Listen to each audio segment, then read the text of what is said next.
नमस्कार, मी अनुश्री. आपण पाहत आहात गौरव प्रकाशन न्यूज. आजची ठळक बातमी. अमरावतीत अतिरिक्त आयुक्त शिल्पा नाईक यांची धडक पाहणी. नाले स्वच्छता, अतिक्रमण हटविणे आणि उद्यान देखभालीबाबत कडक निर्देश. अमरावती महानगरपालिकेच्या झोन क्रमांक 2 राजापेठ अंतर्गत विविध भागांची आज अतिरिक्त आयुक्त शिल्पा नाईक यांनी प्रत्यक्ष पाहणी करत स्वच्छता आणि अतिक्रमणाविरोधात कठोर भूमिका घेतली. प्रभाग क्रमांक 18 मधील फरशी स्टॉप, दस्तूरनगर, बालाजी मंगल कार्यालयाजवळील नाला, कवरनगर परिसर, VIP अपार्टमेंट शेजारील नाला, शंकरनगरचा नाला तसेच केडियानगर उद्यान परिसराची सविस्तर पाहणी करण्यात आली. पाहणी दरम्यान अतिरिक्त आयुक्तांनी सर्व नाल्यांची नियमित आणि सखोल स्वच्छता करून त्यातील गाळ तात्काळ उचलण्याचे आदेश संबंधित विभागांना दिले. नाल्यांमध्ये कचरा टाकणाऱ्या नागरिकांवर सातत्याने दंडात्मक कारवाई करण्याच्या स्पष्ट सूचना देण्यात आल्या. तसेच रस्ते आणि सार्वजनिक ठिकाणी विशेष स्वच्छता मोहीम राबवून परिसर स्वच्छ ठेवण्यावर भर देण्यात आला. यावेळी रहिवासी भागांतील अनधिकृत अतिक्रमण तात्काळ हटविण्याचे निर्देश देण्यात आले.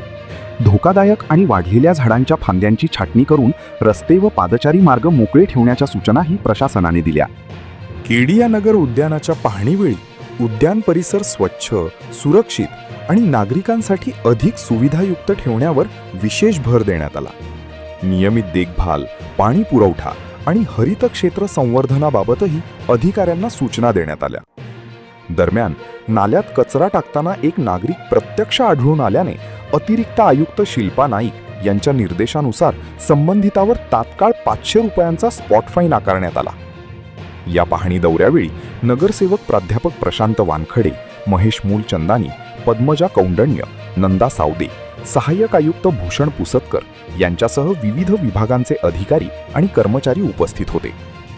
अमरावती शहरात स्वच्छता, अतिक्रमणमुक्त रस्ते आणि नागरिकांसाठी सुरक्षित वातावरण निर्माण करण्यासाठी प्रशासनाने आता अधिक कडक पावले उचलण्यास सुरुवात केल्याचे या पाहणीमधून स्पष्ट झाले आहे. गौरव प्रकाशन न्यूज करिता बंडू कुमार. आपणास गौरव प्रकाशनची ही बातमी कशी वाटली कमेंटमध्ये अवश्य लिहा. गौरव प्रकाशन चॅनलला लाईक करा, शेअर करा, सबस्क्राईब करा. धन्यवाद.